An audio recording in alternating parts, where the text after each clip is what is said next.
Welcome guys! Just me!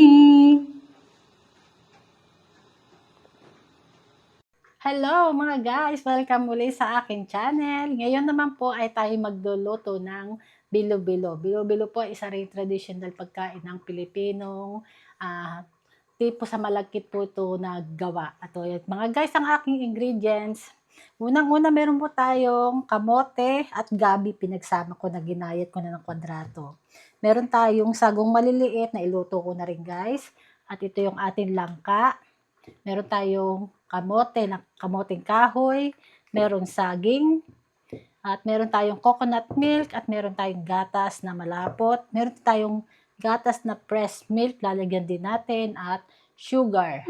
At ito po yung ating pinakamalagkit. Ito po ay glutinous rice na minasa ko at ginawa kong bilog-bilog. Ito po yan, lahat ginawa ko siyang bilog-bilog. O yan. Minasa ko yan at sa tubig, tapos wala ko nilagay kundi tubig lang sa malagkit, tapos binato ko siya, ginawa kong bilog-bilog.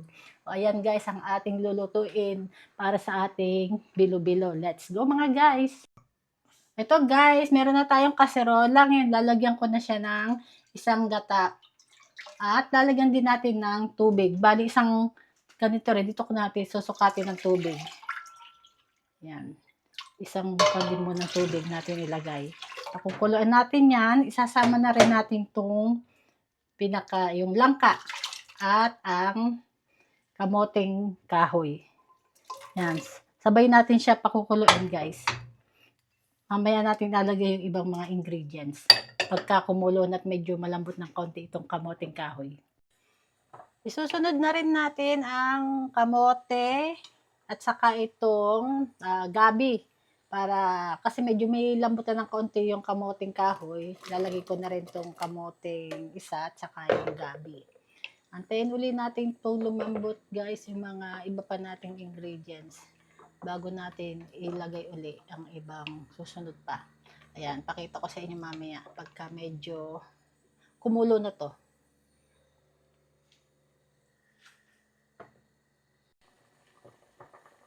Ito kumukulo na tong aking nilulutong mga kamote, malambot-lambot na rin. Sasama ko na ang saging para sabay na rin siyang lumambot sa ating iba pang mga ingredients. At lalagyan ko na rin ng vanilya. Naglalagay ako ng vanilya sa aking bilo-bilo. Yan, siguro mga 1 tablespoon to. Yan. Lagyan natin ng kaunting sugar para may lasa. Mamaya natin titikman kung tama sa lasa kasi meron pa tayong lalagay diyang gatas na malapot. At lalagyan ko na rin ng gatas na pressed milk para may sabaw na rin siya ng konti. Kasi mamaya lalagyan pa natin ng isa pa yung gata. Naglalagay din ako ng pressed milk sa ating bilo-bilo. Antayin lang uli natin lumambot ang saging bago natin itong tingnan uli at lalagay natin yung ibang mga ingredients pa niyan. Pakita ko sa inyo mamaya. Guys, kumukulo na to. Ngayon, sasama ko na rin itong luto na to siya, yung pinakasago. Lagyan na rin natin. Yan. Maliliit na sago siya.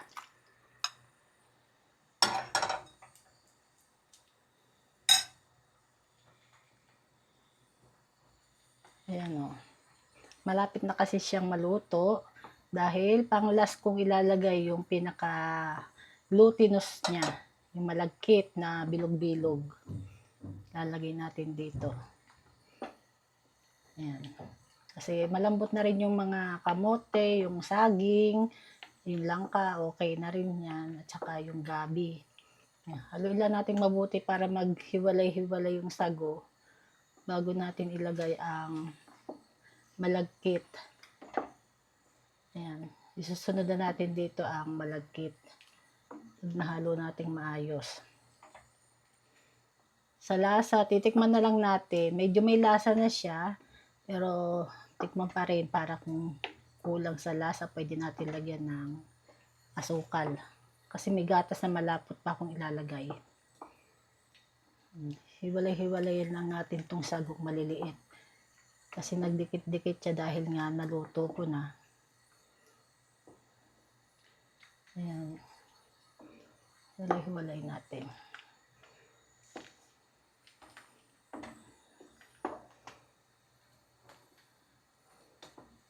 Kunting halo-halo lang. Bilo-bilo. Bihirang magluto ng bilo-bilo. Kaya yan. Siguraduhin natin okay kung luto ito.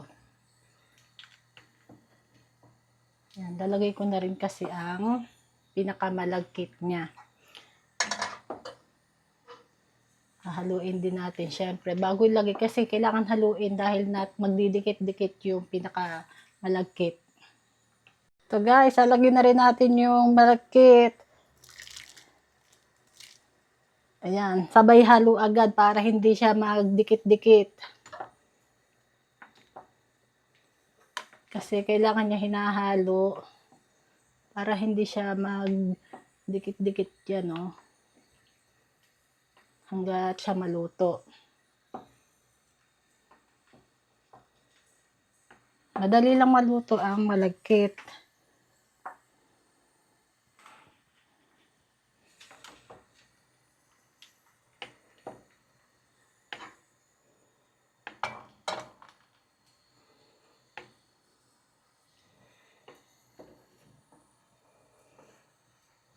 Pag kumuluto, sasama ko na rin ang gatas na malapot. At meron pa tayong isang glass na gatang ilalagay para mas masarap, mas lasang-lasa yung coconut niya.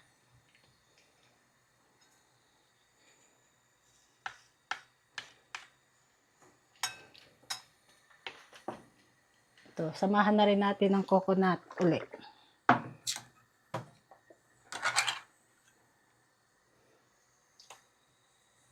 Kalahati lang muna.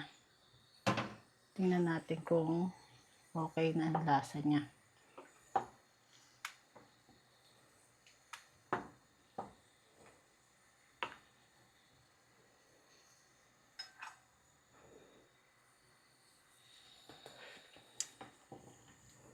May konti na siyang lasa. Lagyan ko pa rin ng konting sugar. At isasama ko na rin yung condensed milk.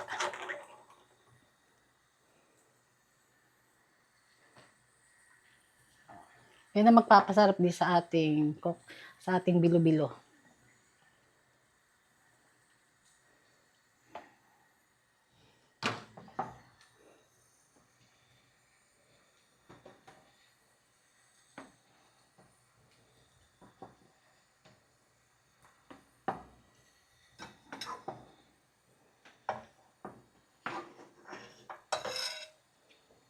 Ngayon, tikman ulit natin kung kulang pa sa sugar.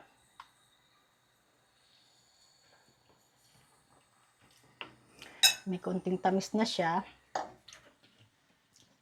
Lagyan din natin itong konti pang sugar. Konti pang sugar. Haluin natin. At malapit na siyang maluto.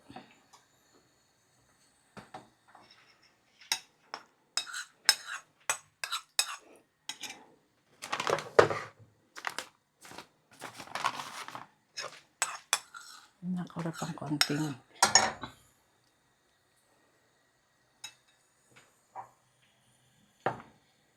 Pag lumutang kasi yung pinakamalagkit niya, ibig sabihin niya paluto na yan.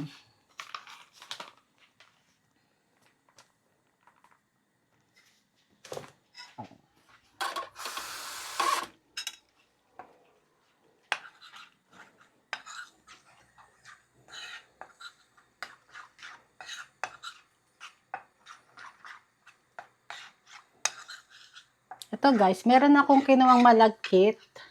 Nilagyan ko ng tubig. Siya natin gagawin pampalapot. Para mas masarap kasi yung may konting lapot yung ating bilo-bilo. Kasi medyo malabnaw na siya. Oh.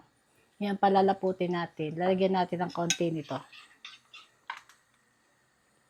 Hindi depende kapag malapot na, pwede nyo nang hindi lagyan. Pero kapag medyo may labnaw pa, lagyan nyo ng yung natitira yung glutinous rice para lumapot yung kabilo-bilo.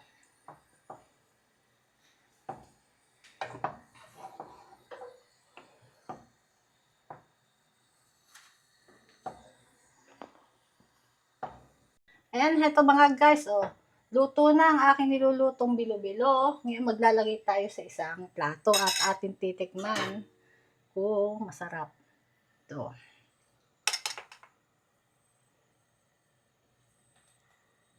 Tikman natin guys. Itong ating bilo-bilo. Mainit na mainit. Masarap to lalo pagka medyo lumamig ng konti. Ang sarap niya guys. Lasang-lasa lahat ng pinaka-ingredients niya. Ayan mga guys, mga viewers, mga subscriber, mga followers ko dyan yan. Thank you so much sa inyo sa panonood yan. Please like and comment na rin sa aking video and don't forget to subscribe. Thank you mga guys for watching.